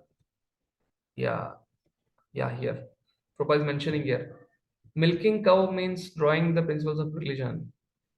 And great Rishi Munis would live only on milk. Yeah, we have seen this. Sukadeva Goswami, while he was milking a cow, and he would simply take a little quantity of it for subsistence. Therefore, Sanatanist, Prabhupada says here, it is a duty of every householder to Sanatanist, a follower of Vedic principle, to have cows and bulls as household paraphernalia, not only for drinking milk, but also for deriving religious principles. That means that helps peace and prosperity and also upholds the dharma. That is what Prabhupada is trying to mention here. We made this comparison. He was majestic authority and he was simply show bottle. Yeah, this also we have covered. Yes, the last part can be read here. Sachin bro, can read this one, last part.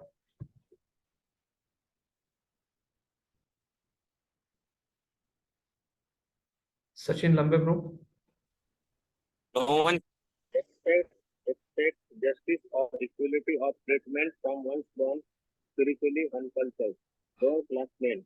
Therefore, in the age of Kali, everyone is unhappy due to the maladministration of the state. The leaders of modern human society are not peace-born by spiritual culture. Therefore, the people's government administered by people who are not peace-born must be government of Kali in which everyone is unhappy.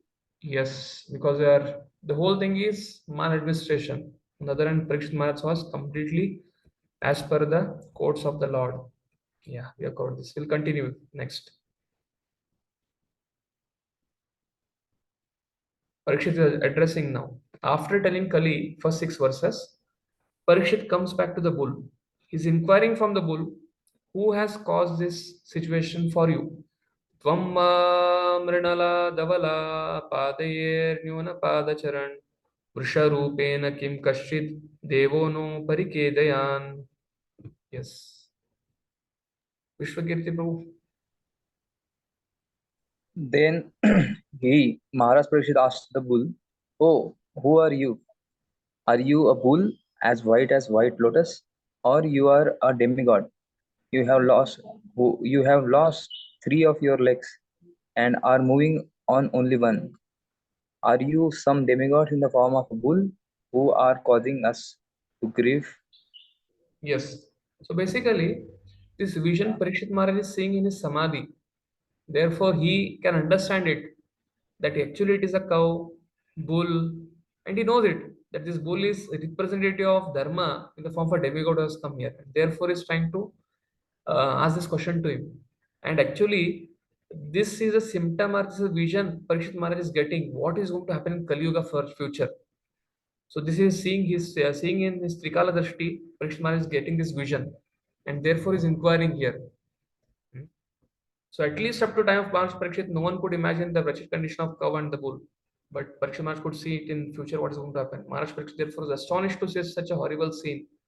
He inquired whether the bull was not a demigod, assuming such a wretched condition to indicate the future of the cow and bull. Yes.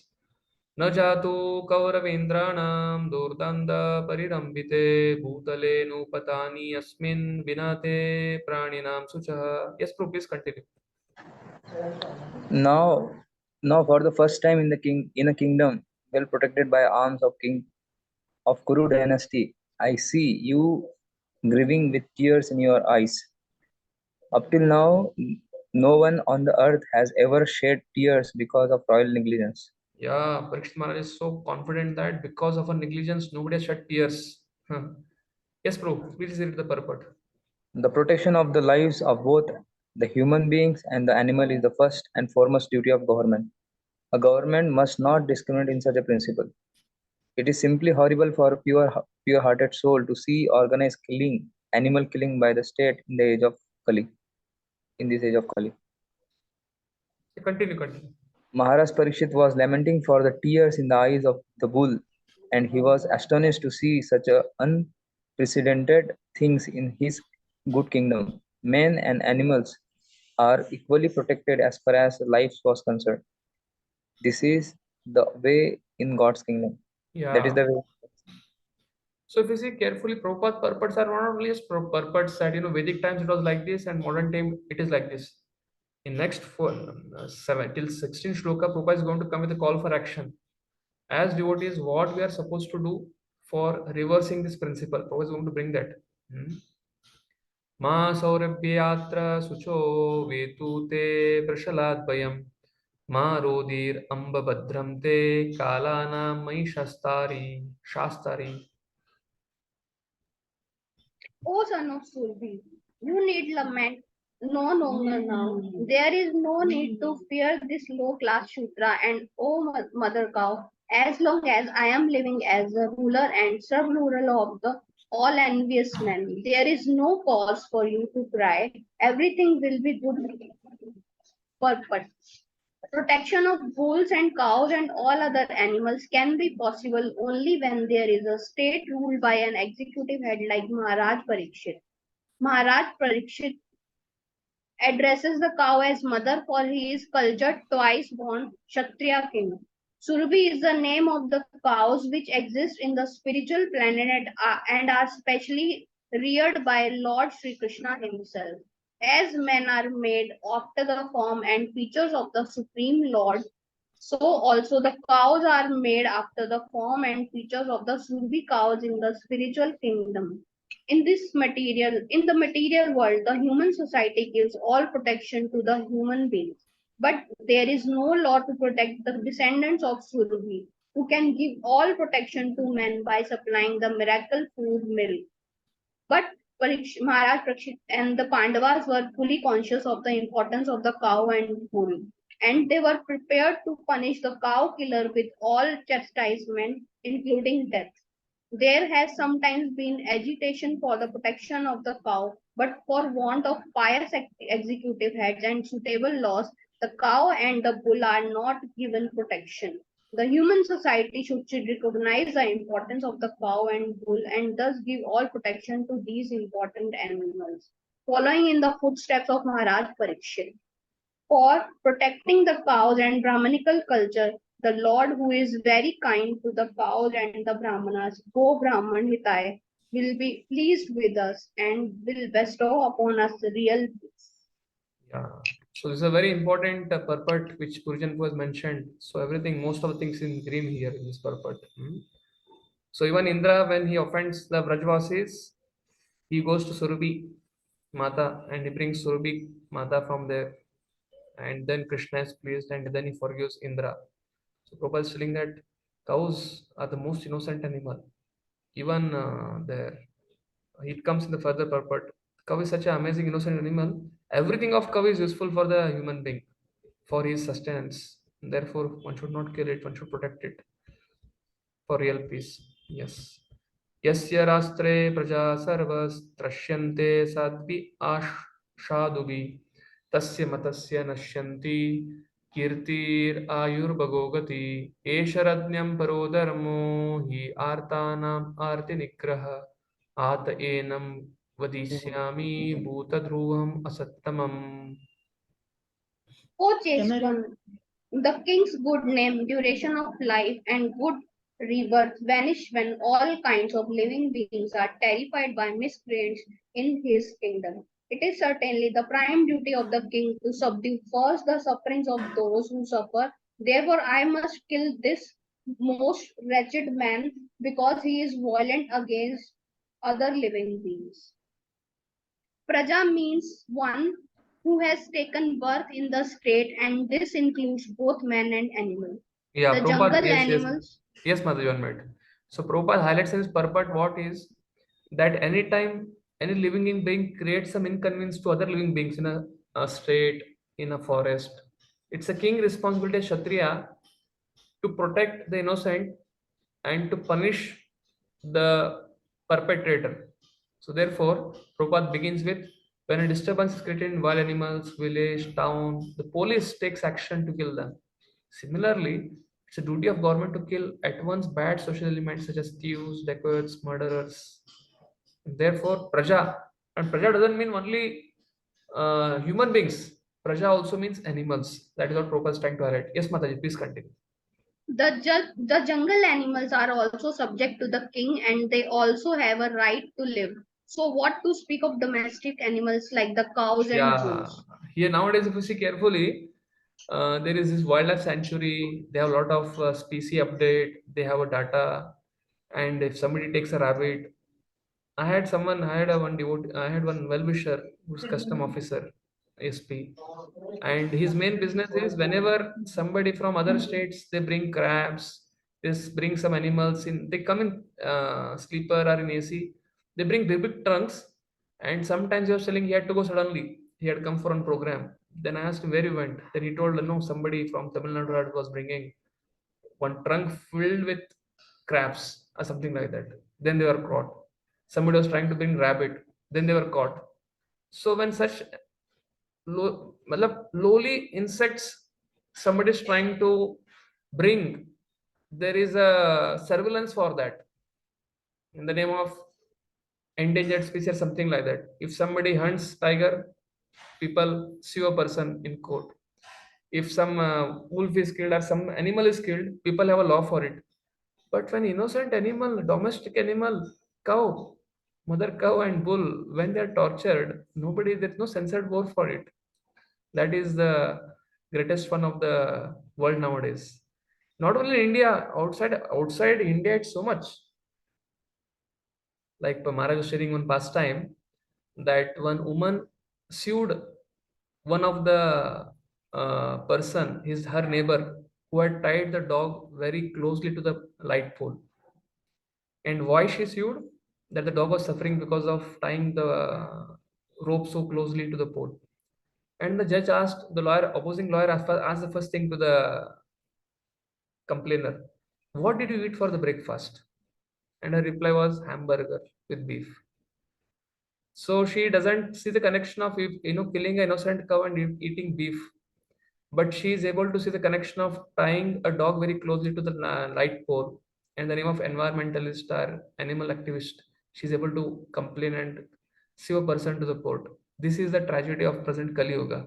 Therefore, Prabhupada is writing here, jungle animals, they have laws, but domestic animal, what to speak of them? They have to be given protection, but nobody cares for it. That is a problem. Yes. Yes, Mataji, continue. Any living being, if he terrifies other living beings in a most wretched subject, and the king should at once kill such a disturbing element.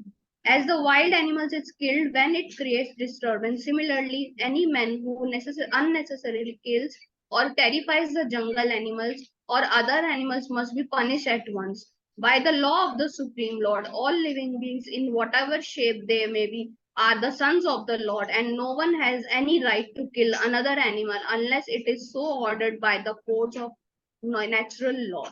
Therefore, the laws in that one should live only by eating specific living beings as ordained by the law of the God. The Upanishad directs that one should live by the directions of the Lord and not at one's sweet will. Yeah.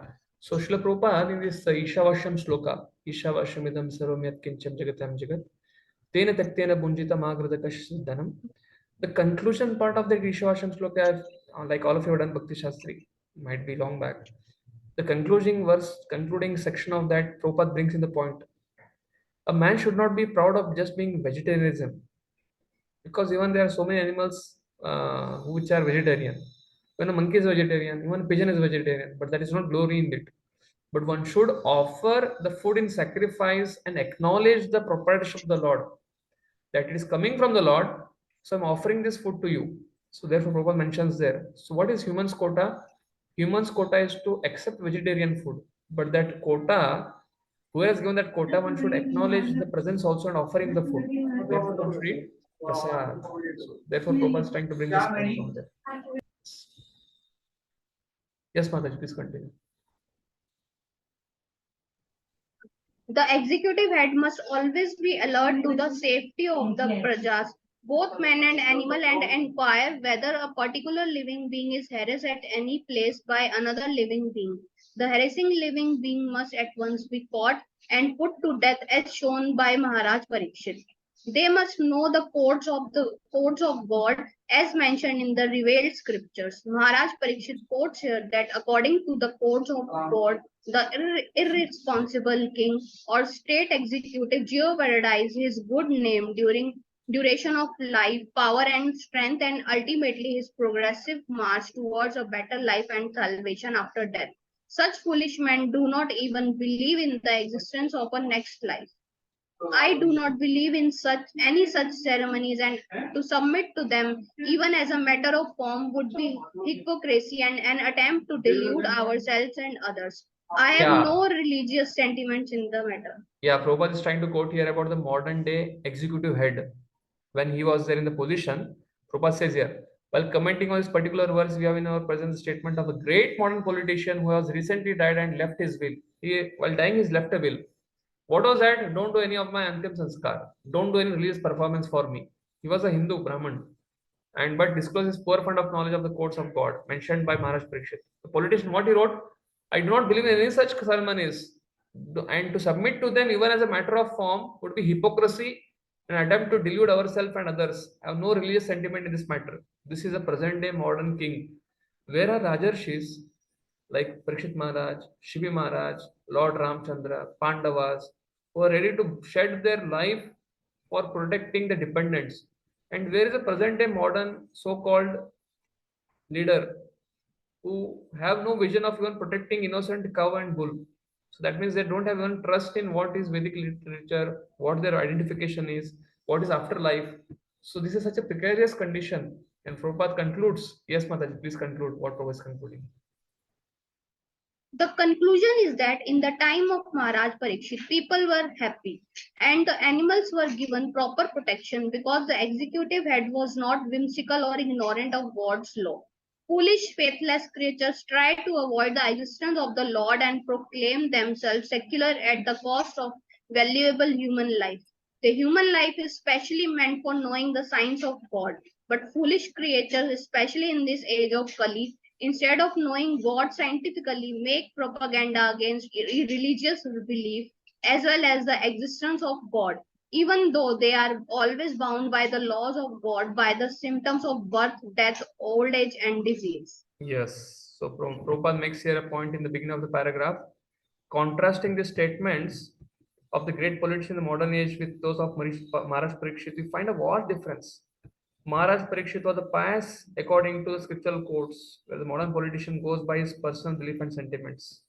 Any great man of the material world is after all a conditioned soul. He is born by his hands and feet, and is still a foolish conditioned soul. Thinks of himself as free to act by his whimsical sentiments. So therefore, it's our great good fortune that Srila Prabhupada made this Vedic Brahma, the Gaudiya Sampradaya, into ISKCON movement, and he has given us his purports.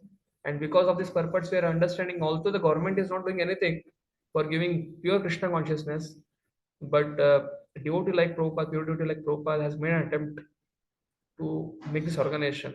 And therefore, just because of the attempt of one devotee like Prabhupada, so many devotees are sheltered. It's like Prabhupada built a house in which the whole world could stay. That is the glory of Prabhupada. And therefore, Prabhupada is writing these purports from that point of view.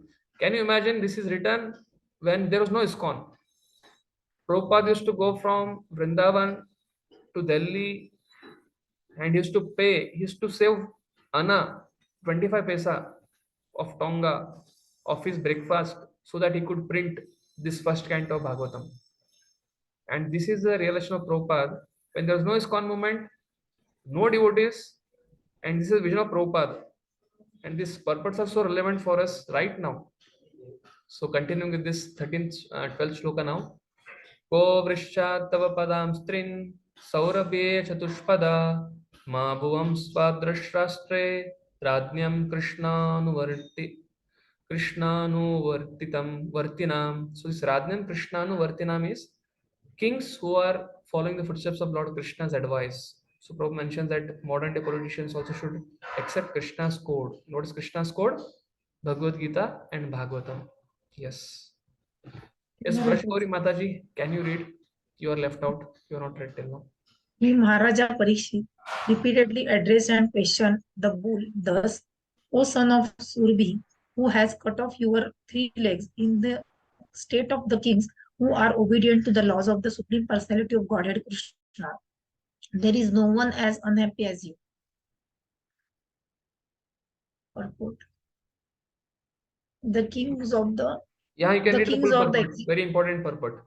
The kings of the executive from there. the kings or the executive heads of all states must know the codes of Lord Krishna, generally Bhagavad Gita and Srimad Bhagavatam, and must act accordingly in order to fulfill the mission of human life, which is to make an end to all miseries of material conditions. One who knows the codes of Lord Krishna can achieve this end without any difficulty. In the Bhagavad Gita, we can understand the codes of Godhead in a synopsis, and in the Srimad Bhagavatam, the same codes are explained further. In a state where the codes of Krishna are followed, no one is unhappy. Where such codes are not followed, the first sign is that that 3 legs of representative of religion are cut off, and thereby all miseries follow. When Krishna was personally present, the codes of Krishna were being followed without question. But in his absence, such codes are presented in the pages of Srimad Bhagavatam for the guidance of the blind persons who happen to be at the helm of all affairs. Yes, Krishna Swadam Upagate Dharma Dhyana Bisaha Kalau Nashta Drishamesha Puranarko Dunodita. That is the translation of that. When Krishna disappeared from this world along with his knowledge and wisdom and religion, Kalau Nashta Drishamesha, guidance for the blind persons of the Kali Yuga. Therefore, Prabhupada gave this wonderful Bhaktivedanta purports in Bhagavatam. And therefore, by the knowledge of Bhagavatam, the whole world's administration can run. Therefore, what is our take-home point is that, like Prabhupada tried to give Krishna consciousness to others by giving his purports, these books has to be distributed to as many people as possible. Because once the population becomes innocent and they become godly, then government has to only deal with those who are rebellious. And dealing with them is like Kali, like Krishna is dealing with Kali. It will be like that. Prabhupada mentions this in the further purports. Akyayi vrasha badram va sadhunam akratagasam atma vairupya kartaram parthanam kirti dushanam. So in the shloka it comes sadhunam akratagasham. That means you are a sadhu, you have no sin. Atma vairupya. This Kali has made your body dislocated or disoriented by destroying your three legs. That is meaning of Atma Vairupya Kartaram. And what is happening because of that? My great grandfather, my grandfather Parthanam Kirti Dushanam. And in the kingdom of Pandavas, Pritha's sons, Kunti Maharani's sons, Yudhishthira Maharaj, Pandavas, in their kingdom such thing is happening. Therefore, it is a Kirti. It is blackening the reputation of the sons of Partha, Pritha. Yes. Yes, Prabhu. First devotee, Anand Mohan Prabhu, can you read? Yes, Prabhuji. Yeah. O bull, you are offenseless and thoroughly honest. Therefore, I wish all good to you. Please tell me who is the perpetrator of these mutilations, which blacken the reputation of the sons of Pritha. Yes, Prabhu. Read the purport. The reputations of the reign of Maharaj Ramchandra and of the reigns of the kings who followed in the footsteps of Maharaj Ramchandra, like the Pandavas and their descendants, are never to be forgotten because in their kingdoms, offenseless and honest living beings were never in trouble. The bull and the cow are the symbols of the most offenseless living beings because even the stool and urine of these animals are utilized to benefit human society. The descendants of the sons of Pritha, like Maharaj Parikshit, were afraid of losing their reputations. But in the modern days, the leaders are not afraid of killing such offenseless animals. Herein lies the difference between the reign of those pious kings and the modern states ruled by irresponsible executive heads without knowledge of the courts of God.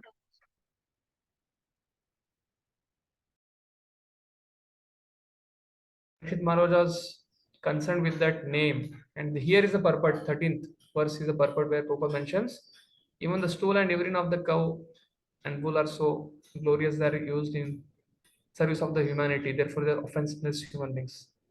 Janenagasya yunjan sarvatosya cha madbhavayam bhayam sadhunam badram evasyat asadu damane krite. Translation. Whoever causes offenseless living being to suffer must fear me anywhere and everywhere everywhere in the world. Dishonest miscreants, one automatically benefits the offenseless.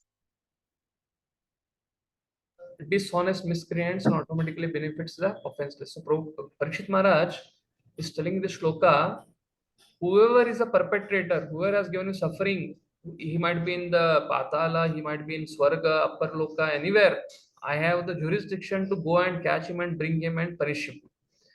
So one should not think that Parikshit Maharaj is boasting here. So Parikshit Maharaj was Vishnu Ratha. Vishnu only appeared in the womb of Mother Uttara to protect him. Therefore, he was protected, he was empowered. Already was in the qualities of Parikshit Maharaj. He is compared with so many personalities at the time of his birth. That means he is not boasting it. Prabhupada says, how can Parikshit Maharaj say that he can go even to heavenly planets and bring? Prabhupada mentions that in the purport. Yes, Mataji, please continue the purport. Dishonest miscreants flourish because of cowardly and impotent executive heads of state. But when the um, executive heads are strong enough to curb all sort of dishonest miscreants in any parts of the states, certainly they cannot flourish. When the miscreants are punished in an exemplary manner, automatically all good fortunate follows. As said before, it is the prime duty of the king or the executive head to give protection in all respects to the peaceful, offenseless citizens of the state. We continue purport, full purport. Yeah, the devotee of the Lord are by nature peaceful and offenseless, and therefore the prime duty of the state is to arrange to convert everyone to become a devotee of the Lord. Thus, automatically the citizens will be peaceful and offenseless. then the only duty of the king will be to curb the dishonest miscreants that will bring about peace and harmony all over human society. Yeah, this Prabhupada was trying to speak 3-4 verses before. The devotees of the Lord are very peaceful, offenseless. So what is the duty of the state? To convert everyone to become a devotee of the Lord. What happens? Those who become devotee, they don't become the part of the problem, they become the part of the solution. Then what government has to do? Those are non-devotees who are creating the miscreants, dishonest miscreants. Only if once they become education, well, childhood education only 4-5 years only the government state starts teaching Krishna conscious thing. Then people start becoming devotees. Those who are dishonest miscreants, criminals, government has to only deal with that.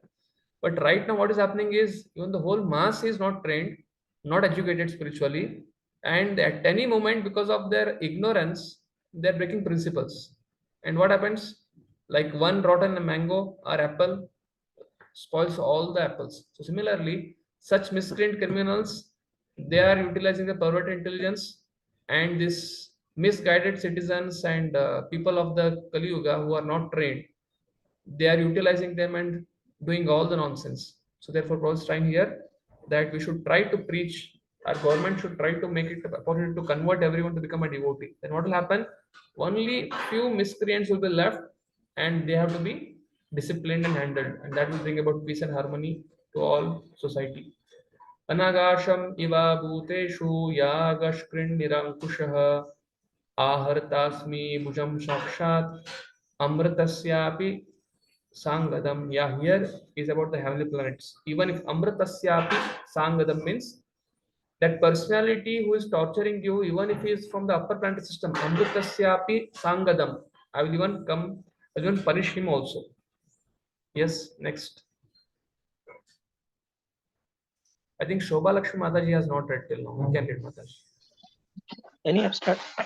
Any abstract living being who commits its offenses by torturing those who are offenseless shall be directly uprooted by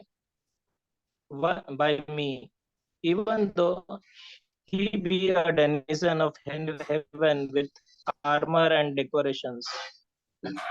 Purport: the denizens of the heavenly kingdom are called Amar or deathless due to their possessing a long span of life far greater than that of the human beings.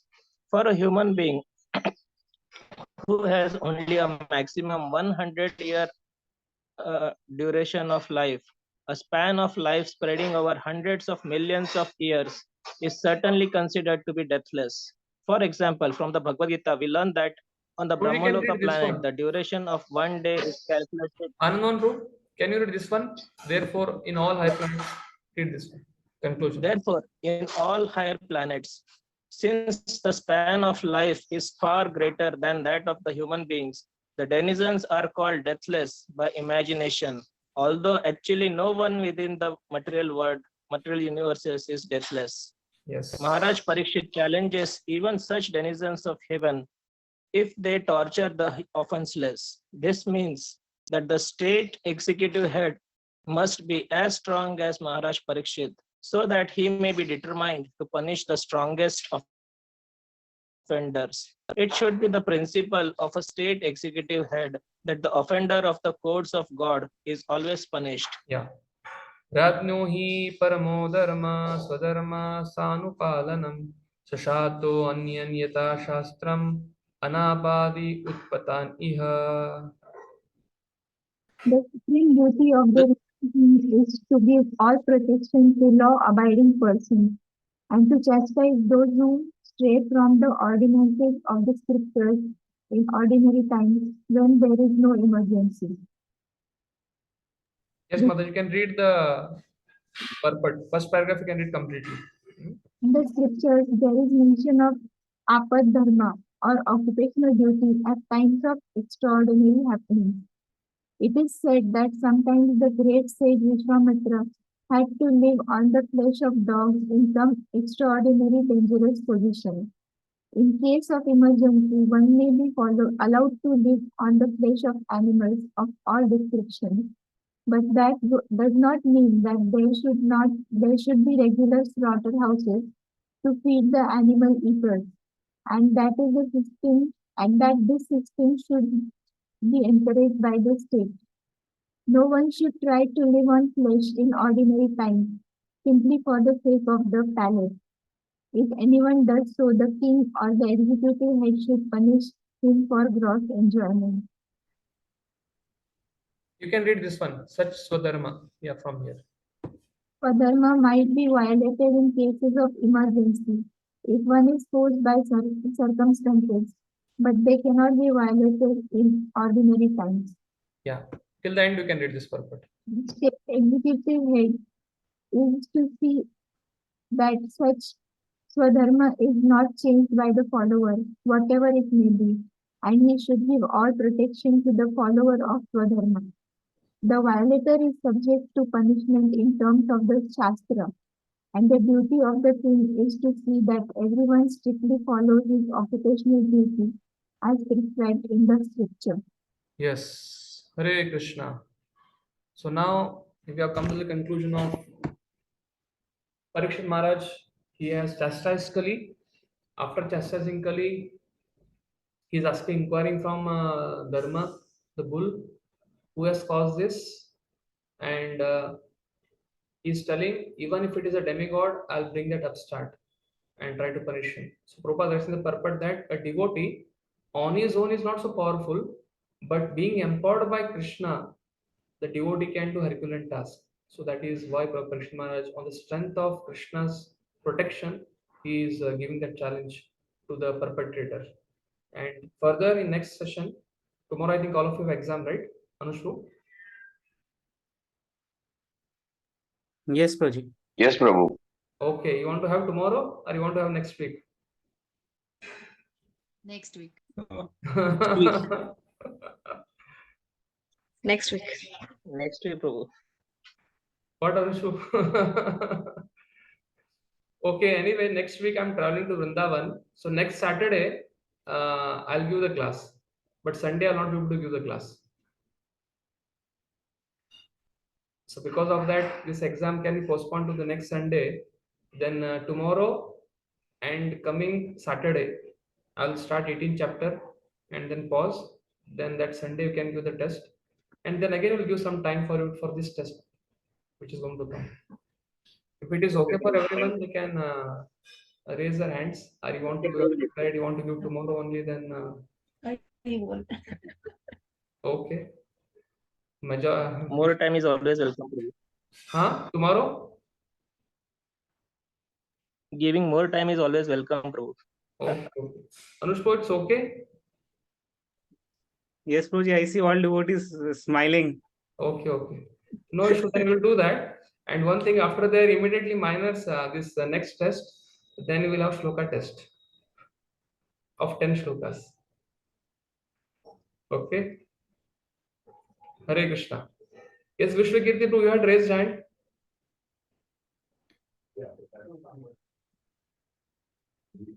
I think he is in his